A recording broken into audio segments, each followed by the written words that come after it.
Mais en fait, c'est quoi, comment on fait pour être dans le cœur?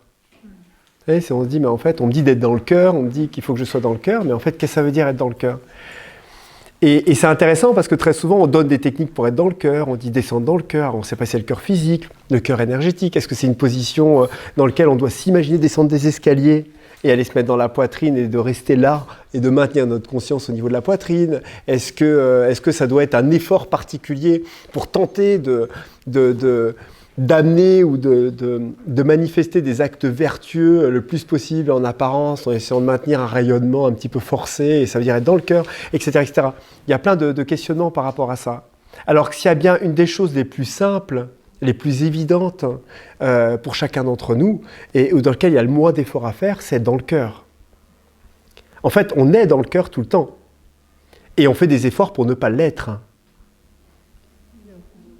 C'est-à-dire qu'en fait, c'est complètement le contraire. C'est qu'en fait, on dépense un capital qui est énorme, chacun d'entre nous, pour tenter de faire bonne figure, de faire bon usage de notre image sociale, de notre rôle, de notre théâtre intérieur aussi à nous-mêmes, de notre, on va dire, de notre capacité quelque part à retenir les émotions qui sont perturbantes, qui peuvent nous faire vaciller, et ainsi de suite, et ainsi de suite. En fait, on dépense énormément d'énergie pour ne pas être dans le cœur.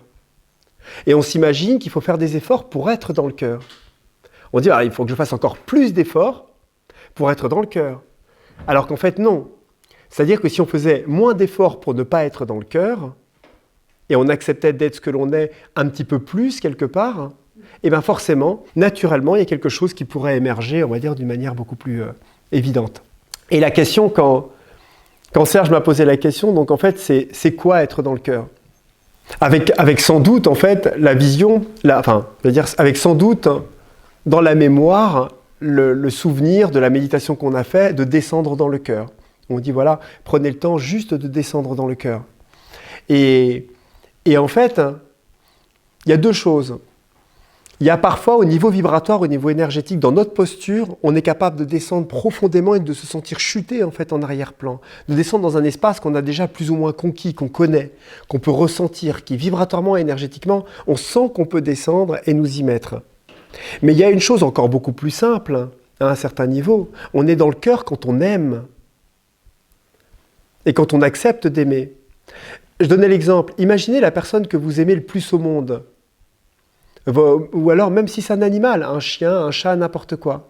Mettez-le sur vos genoux et regardez-le simplement. Si vous le regardez avec le cœur. On regarde généralement les animaux avec le cœur. Quand on regarde une nature qui est belle, on regarde la nature avec le cœur. Mais quand on se regarde soi, on ne se regarde pas avec le cœur. Parfois. Donc en fait, être dans le cœur, en fait c'est simple, c'est facile.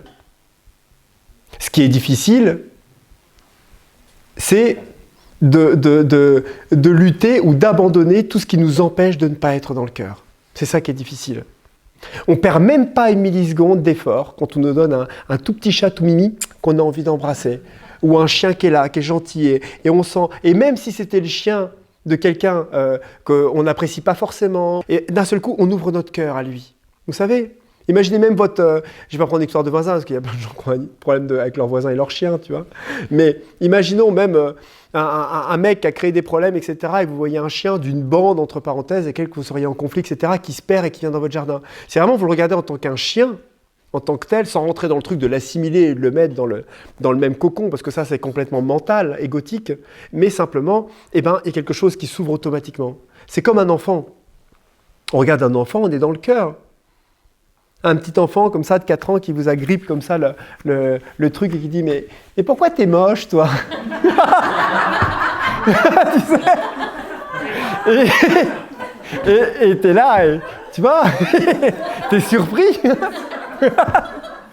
Mais quelque part il y a quelque chose qui est touché. Même si ça paraît particulier. Et ça, on est touché. Et un enfant, il peut nous faire des choses, nous dire, on ouvre notre cœur. Donc en fait, c'est quelque chose qui est simple. Après, on peut favoriser certaines descentes et certaines ouvertures effectivement, de manière yogique, en nous plaçant en méditation à certains espaces de la conscience, qui vont pouvoir débloquer le fait de stabiliser notre conscience à un endroit, d'ouvrir des espaces parce qu'on y met notre énergie, et en débloquant par de la thérapie, un dépouillement personnel intérieur, les bouchons qui ont fait que l'énergie ne circule pas et ne permet pas enfin d'ouvrir notre cœur et d'être un amoureux de la vie, en fait, tout simplement.